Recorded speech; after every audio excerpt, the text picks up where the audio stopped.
анзура каримовӣ 59 сола солҳост ки аз бемории дил азият мекашад. ин зан сокини ноҳияи бобоҷон ғафуров буда аз сабаби нуқсонҳои зиёди дил ва баланд шудани фишори хунаш бисёр ҳаракат карда наметавонад. хабари ташрифи табибони шаҳри Тошканди ҷумҳурии Ӯзбекистон ба Хуҷандро шунида қарор дод ки ба қабули онҳо равад, зеро бинобар тавсияи духтурони маркази бемориҳои дил ва дилу рагҳои вилоятӣ Суғд барои бартараф кардани бемории ӯ гузаронидани амалиёти ҷарроҳии дил ҳатмӣ аст. ин амалиёт бошад дар яке аз табобатгоҳҳои шаҳри Тошканд анҷом дода мешавад. аз ин рӯ холаи анзура барои маслиҳат гирифтан ба қабули табибони ҷумҳурии Ӯзбекистон омад.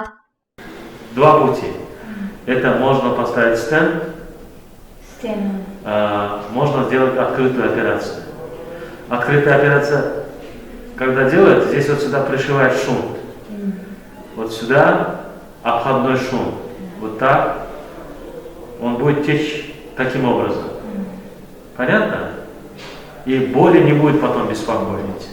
ҷарроҳӣ аз тарафи дил тарафи чапу сенондан дакавуд, клапанои дил навкадан дакавуд. Аку инҷу намешавад гуфтани ҳомаба. Аку надонам ки ман ҳозир ино дида барон чӣ мегӯям духтур. Дар азобам ҳаракатам зӯру кор карда наметавонам. ҳозир дар ҷоги хобам ҳамта аз хоб хестам давленим 240 шуд. доктори илмҳои тиб, мудири шӯъбаи ҷарроҳии маркази хусусии тиббии Акфа Медлайн дар шаҳри Тошканд Алишер Меликулов ҳангоми муоинаи қаҳрамони гузориши мо Анзура Каримова гуфт ки барои табобат намудани бемории ӯ амалиёти ҷарроҳӣ ягона роҳи ҳал мебошад, зеро танҳо баъди гузаронидани амалиёти ҷарроҳӣ холаи Анзура шифо меёбаду дигар аз тарафи дил шикоят намекунад. духтурони шаҳри Тошканд таъкид карданд ки ин намуди ҷарроҳӣ дар Хуҷанд низ анҷом дода мешавад. Это высокотехнологическая операция, которая может выполниться и здесь, в Худжанте, и в нашей клинике. Я думаю, это выбор за пациентом, где она захочет это сделать. Если она решится приехать к нам, мы будем рады и окажем все необходимое, то, что нужно будет в лечении ее. рӯзи шанбеи ҳафтаи гузашта гурӯҳи 9 нафарии табибони маркази хусусии тиббии Акфа Медлайн дар шаҳри Тошканд ба вилояти Суғд маркази бемориҳои дил ва ҷарроҳии дилу рагҳо ташриф оварданд. ин гурӯҳи духтурон давоми як рӯз сокинони шаҳру навоҳии вилоятро аз муоина гузаронида ройгон хизматрасонӣ карданд. давоми беш аз як соати наворгирии гурӯҳи кории мо мутахассисони шаҳри Тошканд беш аз 50 нафар сокинони Хуҷандро қабул карда ба онҳо маслиҳатҳои муфид доданд. ғайр аз ин дар навбат истодагон ҳам зиёда аз 70 нафарро ташкил медод. маълум гардид ки сокинони вилоят аз ташрифи табибони ҳамсояи кишвар хушнуд гардиданд.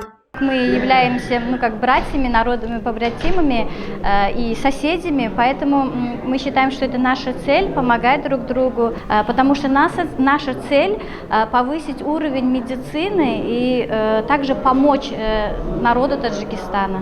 масъулин таъкид карданд ки ҳадафи ташрифи духтурони ҳамсояи кишвар ин пеш аз ҳама пойдор намудани дӯстии байни давлатҳо ва расонидани кӯмаки тиббӣ ба сокинони вилояти Суғд маҳсуб мешавад. ҳамчунин гуфта шуд ки ин гуна аксияҳо дар оянда низ роҳандозӣ карда мешавад, зеро аз сабаби пандемияи COVID-19 ин иқдомҳо давоми 2 соли охир ба таъхир гузошта шуда буд. ҳоло бошад имконият то ҷое васеъ гардида ташрифи табибони вилояти Суғд ба ҷумҳурии Ӯзбекистон низ дар назар аст, зеро байни давлатҳо ҳамкории дуҷониба ба роҳ монда шудааст.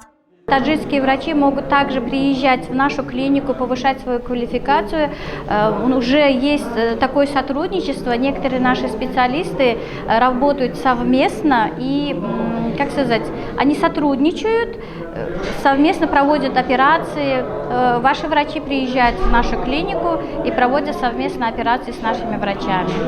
аз сабаби зиёд будани беморон духтурони шаҳри Тошканд онҳоро пурра барои қабул фаро гирифта натавонистанд, зеро ин иқдом танҳо як рӯз давом кард. масъулин таъкид карданд ки аз ин сабаб ташрифи навбатии мутахассисони ҳамсояи кишвар 2 ё 3 рӯз ба нақша гирифта мешавад.